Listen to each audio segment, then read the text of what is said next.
Shalom, puji Tuhan.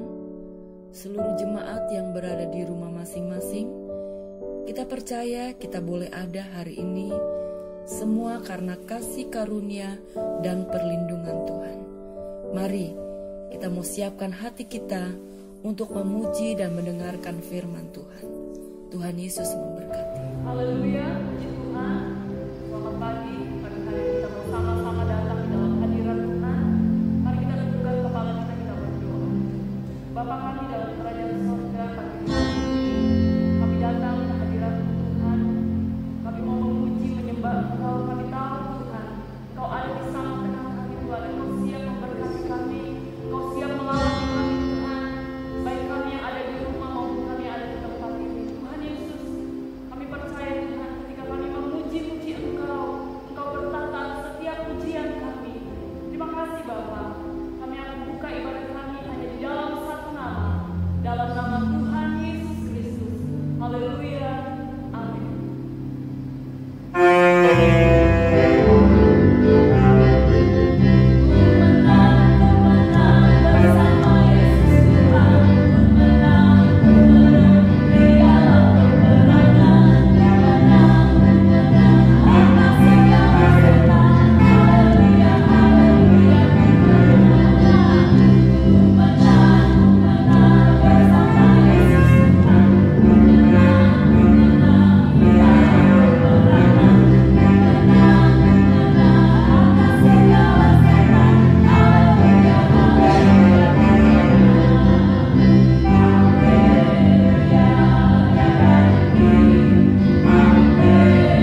Salam sejahtera dalam kasih Tuhan Yesus Kristus.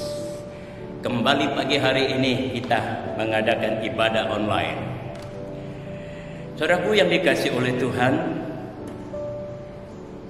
hari ini saudara-saudara kita yang melaksanakan ibadah puasa, mereka merayakan hari kemenangan. Demikian juga kita, orang-orang yang percaya kepada Tuhan Yesus Kristus. Kurang lebih 3 bulan kita berperang, saudara sekalian, melawan virus corona. Sampai saat ini pun kita masih berperang. Tapi saya mau katakan kepada jemaat Tuhan yang saya kasihi, jangan kita putus asa, jangan kita kecewa, jangan kita takut, saudaraku sekalian. Sebab firman Tuhan katakan, kita adalah umat pemenang. Amin. Inilah judul firman Tuhan pagi hari ini. Kita adalah umat pemenang. Mari kita baca surat Roma patsalnya yang ke-8. Roma pasal 8 ayat yang ke-37. Demikian firman Tuhan. Tetapi dalam semuanya itu kita lebih daripada orang-orang yang menang oleh Dia yang telah mengasihi kita. Amin. Haleluya. Saya baca sekali lagi, saudaraku, tetapi kita adalah lebih daripada orang-orang yang menang oleh Dia yang telah mengasihi kita. Amin. Kita adalah orang-orang pemenang, kata firman Tuhan.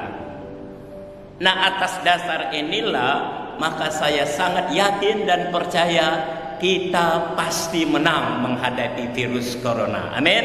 Nah, saudaraku yang dikasih oleh Tuhan, apa rahasia kemenangan kita orang yang percaya? Mari kita buka dalam Mazmur patsalnya yang ke-50. Mazmur patsalnya yang ke-50 ayatnya yang ke-5.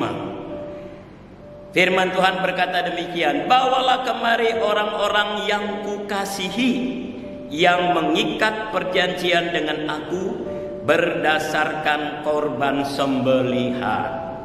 Bawalah kemari orang-orang yang kukasihi. Jadi saudaraku sekalian, rahasia untuk kita hidup berkemenangan adalah karena Tuhan mengasihi kita. Amin. Oleh sebab Tuhan mengasihi kita, maka kita pun harus mengasihi Tuhan. Sebab itulah firman Tuhan berkata, kasihilah Tuhan Allahmu dengan segenap kekuatanmu, dengan segenap hidupmu. Saudaraku sekalian, mari kita mau mengasihi Tuhan dengan seluruh kehidupan kita ini. Karena Tuhan lebih dahulu telah mengasihi saudara dan saya. Haleluya. Daud adalah seorang yang dikasihi Tuhan dan dia sangat mengasihi Tuhan. Sebab itu dia berdoa di dalam 2 Samuel patsalnya yang ke-7. 2 Samuel patsalnya yang ke-7 ayatnya yang ke-29. 2 Samuel pasal 7 ayatnya yang ke-29. Daud berdoa demikian, kiranya engkau sekarang berkenan memberkati keluarga hambamu ini, supaya tetap ada di hadapanmu untuk selama-lamanya. Sebab ya Tuhan Allah, engkau sendirilah yang berfirman, dan oleh karena berkat-Mu keluarga hambamu ini diberkati untuk selama-lamanya. Puji Tuhan. Saudaraku yang dikasihi oleh Tuhan, kenapa Daud berani berdoa demikian? Karena dia tahu bahwa Allah sangat mengasihi dia dan keluarganya. Karena arti nama Daud itu sendiri adalah dikasihi. Arti nama Daud adalah dikasihi.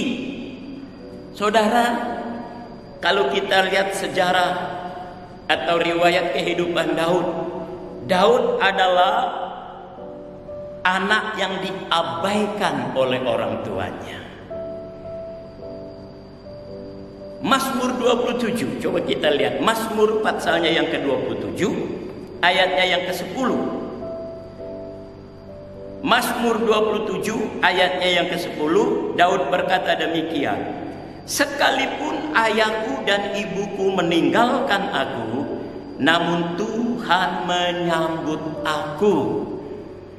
Haleluya. Sekalipun ayahku dan ibuku meninggalkan aku, namun Tuhan menyambut aku. Ini membuktikan bahwa Tuhan sangat mengasihi Daud. Dan saudaraku sekalian, Daud pun sangat mengasihi Tuhan. Karena dia berkata, walaupun orang tuanya mengabaikan dia, tapi Tuhan selalu memperhatikan Daud. Saudaraku yang dikasih oleh Tuhan, Alkitab membuktikan bahwa Allah sangat mengasihi Daud. Dalam kitab Samuel, saudaraku sekalian, ada kisah tentang bagaimana Allah memilih raja untuk menggantikan Saul. Satu hari Allah mengutus Nabi Samuel untuk pergi kepada Isai, orang Bethlehem. Saudaraku yang dikasihi oleh Tuhan, untuk apa Samuel pergi kepada Isai? Sebab firman Tuhan katakan, saudaraku sekalian, Tuhan sedang mencari seorang raja pengganti Saul. Maka tibalah Samuel di keluarga Isai. Kemudian saudaraku sekalian, Nabi Samuel berkata, suruhlah anak-anakmu tampil di hadapanku. Saudaraku yang dikasih oleh Tuhan, sesuai dengan perintah firman Tuhan, firman Tuhan katakan, Tuhan akan memilih seorang raja baginya, bagi Tuhan. Dalam 1 Samuel pasal 16 ayat 1. Singkat cerita saudaraku sekalian, ditampilkanlah anak-anak dari Isai. Isai ini punya 8 orang anak. Ya. Mulai dari anak yang pertama dipersilakan untuk tampil di depan Nabi Samuel. Waktu Samuel melihat penampilan anak yang pertama ini, posturnya begitu besar, tinggi, gagah, perkasa. Dalam hati Samuel, ini cocok. Tapi ternyata firman Tuhan katakan, bukan dia yang kupilih. Maka ditampilkanlah anaknya yang kedua, juga tidak berkenan kepada Tuhan. Anaknya yang ketiga juga tidak berkenan kepada Tuhan. Sampai anaknya yang ketujuh, saudaraku sekalian, belum ada yang cocok dengan hati Tuhan. Maka Samuel berkata kepada Isai, masih adakah anakmu? Ada satu, kata Isai, si bungsu yang bernama Daud. Sekarang dia sedang mengembalakan kambing dan domba. Oh, kalau begitu, kata Nabi Samuel, bawa dia kemari, perhadapkan kepadaku. Maka dipanggillah Daud, saudaraku sekalian. Maka muncullah Daud di hadapan Samuel. Alkitab katakan, pipinya kemerah-merahan. Saudaraku sekalian, dan firman Tuhan katakan, Allah menyuruh Nabi Samuel, urapilah orang ini, karena dialah yang akan menggantikan Raja Saul. Maka saudaraku sekalian, Samuel bangkit, kemudian mengambil minyak urapan, diurapilah Daud menjadi raja pengganti Saul.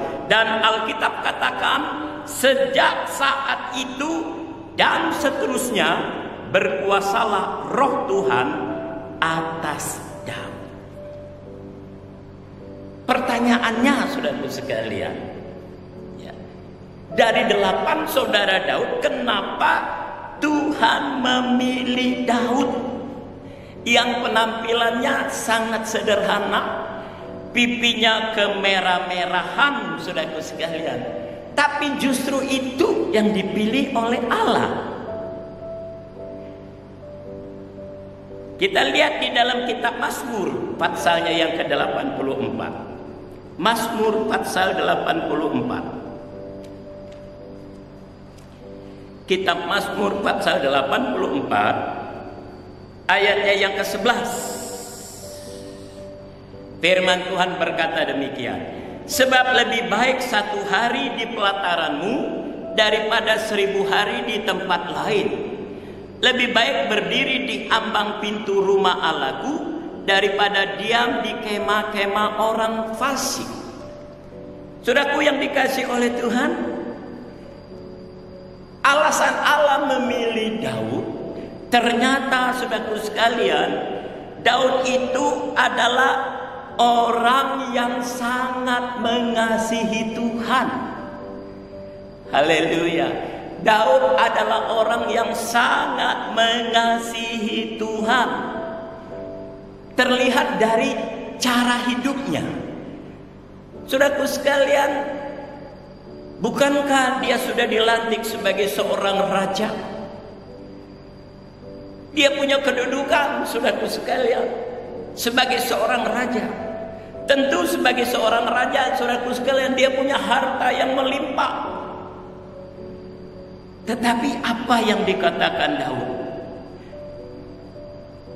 Dengan kedudukan sebagai seorang raja, dengan harta yang berlimpah, saudaraku sekalian, dengan tata singgasana yang begitu hebat,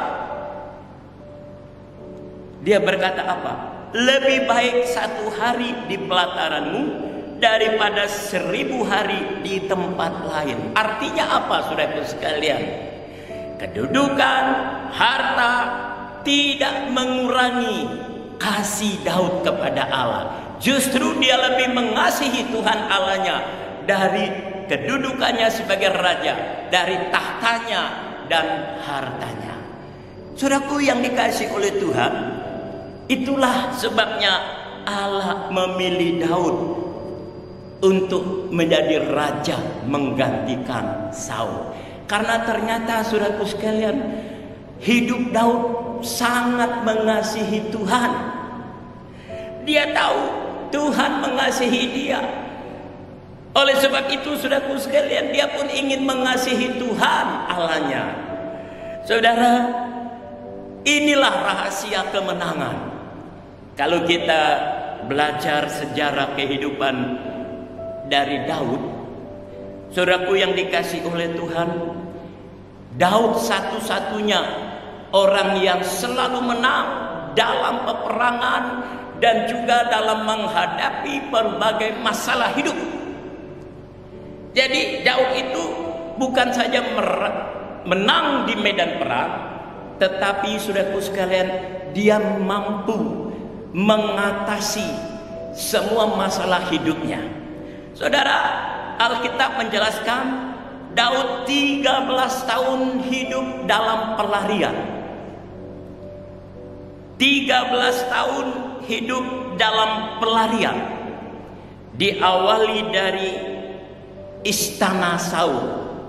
Ketika Daud sedang main kecapi, saudaraku sekalian, tiba-tiba Saul mengambil tombak dan melempar tombak itu kepada Daud. Tapi saudaraku sekalian, tombaknya meleset. Sejak itulah Daud melarikan diri dan dia menjadi orang pelarian. Dalam 1 Samuel pasal 21 ayat 10, Daud lari ke Gad, wilayah Filistin. Tidak berhenti sampai di situ. Dari Gad, Daud lari ke Gua Adulam. Dari Gua Adulam, Daud lari ke Mispa. Dari Mispa, dia lari ke Kehila. Dari Kehila, ia lari ke Sif. Maka Alkitab katakan selama 13 tahun Daud hidup dalam pelarian. Saudaraku yang dikasihi oleh Tuhan, setiap kali Daud berada di tempat pelarian, saudaraku sekalian, selalu ada masalah. Selalu, saudaraku sekalian, ada beban-beban berat yang dihadapi oleh Daud. Tetapi saudaraku sekalian, Alkitab membuktikan Daud mampu mengatasi semua itu. Kenapa? 1 Korintus pasalnya yang ke-8. 1 Korintus pasalnya yang ke-8. Kita buka Alkitab kita dalam 1 Korintus pasalnya yang ke-8.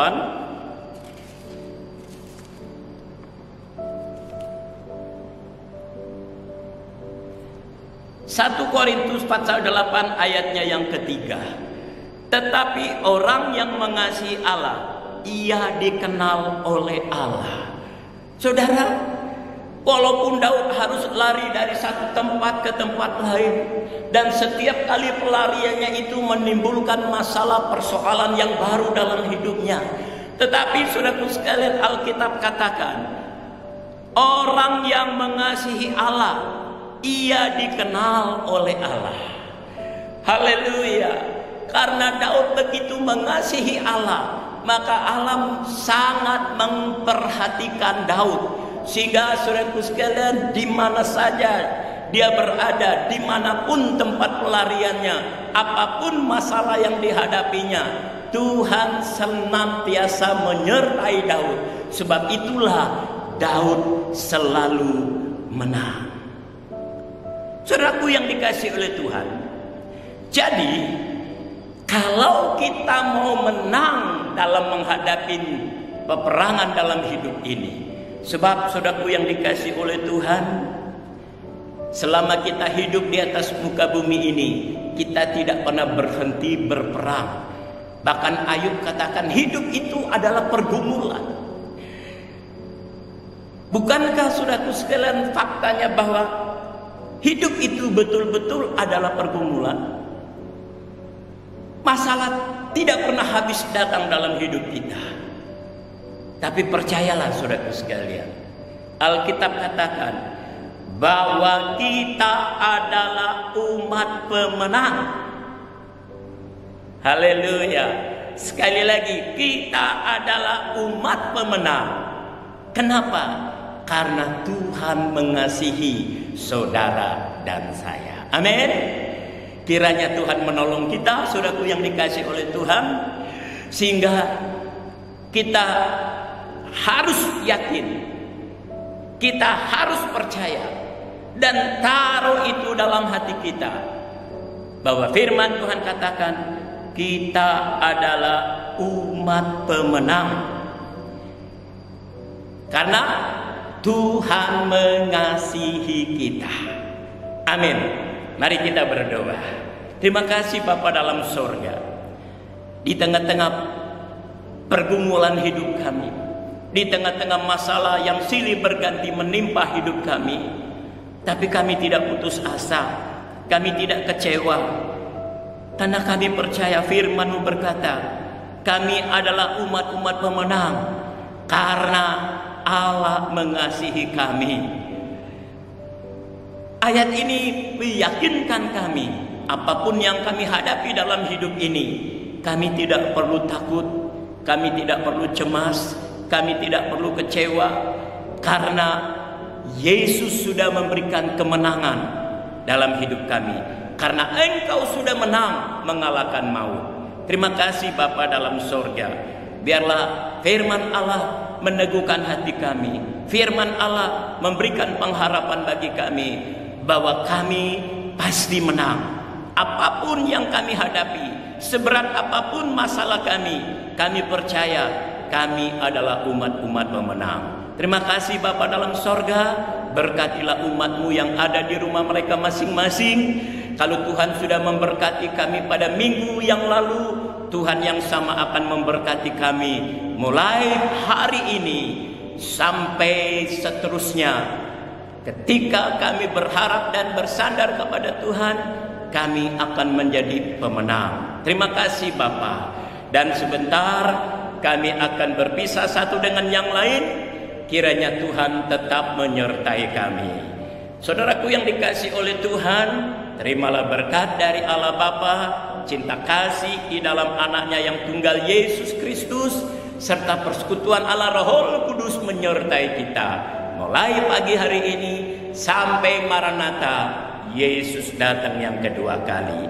Dalam nama Tuhan Yesus Kristus, kami tamatkan ibadah, kami terima berkat Allah. Yang percaya katakan amin. Selamat hari Minggu.